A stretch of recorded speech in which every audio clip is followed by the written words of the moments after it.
नमस्कार साथियों, मैं अनीता श्रीवास्तव आपका हार्दिक अभिनंदन करती हूँ। महर्षि वेदव्यास द्वारा रचित महाभारत के 188वें अध्याय में आज का प्रसंग है द्रुपद को मारने के लिए उद्यत हुए राजाओं का सामना करने के लिए भीम और अर्जुन का उद्यत होना और उनके विषय में भगवान श्री कृष्ण का बलराम जी से वार्तालाप। वैशंपायन जी कहते हैं, जन्मेजय राजा द्रुपद उस ब्राह्मण को कन्या देना चाहते हैं। यह जानकर उस समय राजाओं को बड़ा क्रोध हुआ और वे एक दूसरे को देखकर तथा समीप आकर इस प्रकार कहने लगे।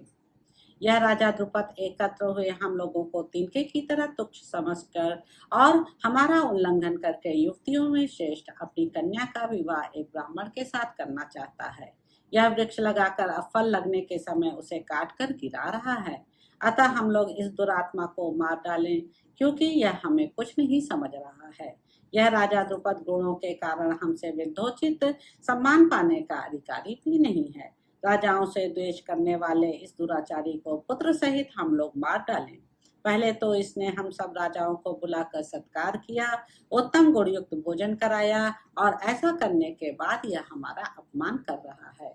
देवताओं के समूह की भांति उत्तम नीति से सुशोभित राजाओं के इस समुदाय में क्या इसने किसी भी नरेश को अपनी पुत्री के योग्य नहीं देखा है? स्वयंवर में कन्या द्वारा वरण प्राप्त करने का अधिकार ही ब्राह्मणों को नहीं है।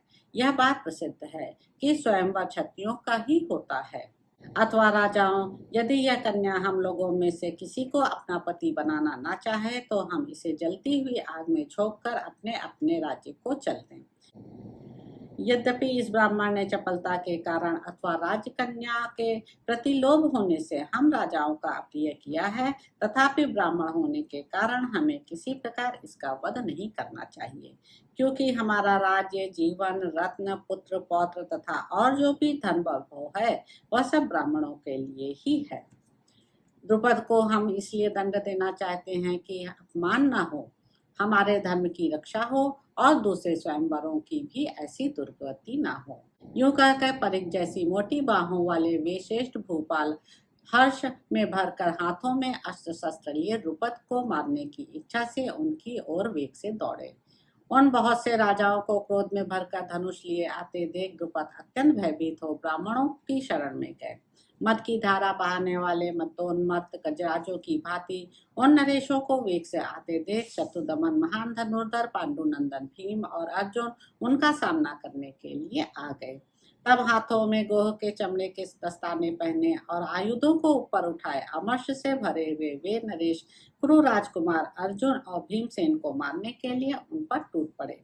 तब तो वज्र के समान शक्तिशाली तथा अद्भुत एवं भयानक कर्म करने वाले अद्वितीय वीर महाबली भीमसेन ने गजराज की भांति अपने दोनों हाथों से एक वृक्ष को उखाड़ लिया और उसके पत्ते झाड़ दिए। फिर मोटी और विशाल भुजाओं वाले शत्रुनाशन कुंती कुमार भीमसेन उसी वृक्ष को हाथ में लेकर भयंकर दंड उठाए दंडधारी यमराज की भांति पुरुषोत्तम अर्जुन के समीप खड़े हो गए।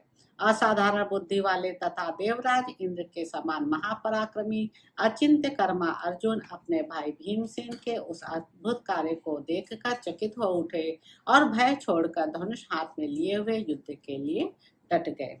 जिनकी बुद्धि लोकोत्तर और कर्म अचिंत्य हैं, उन भगवान श्री कृष्ण ने अर्जुन तथा उनके भाई भीमसेन का वह कार्य देखकर भयंकर पराक्रमी एवं हल को ही आयुध के रूप में धारण करने वाले अपने भ्राता बलराम जी से यह बात कही। भैया संकर्षण, ये जो श्रेष्ठ सिंह के समान चाल से लीला पूर्वक चल रहे हैं और ताल के बराबर विशाल धनुष को खींच रहे हैं, ये अर्जुन ही हैं।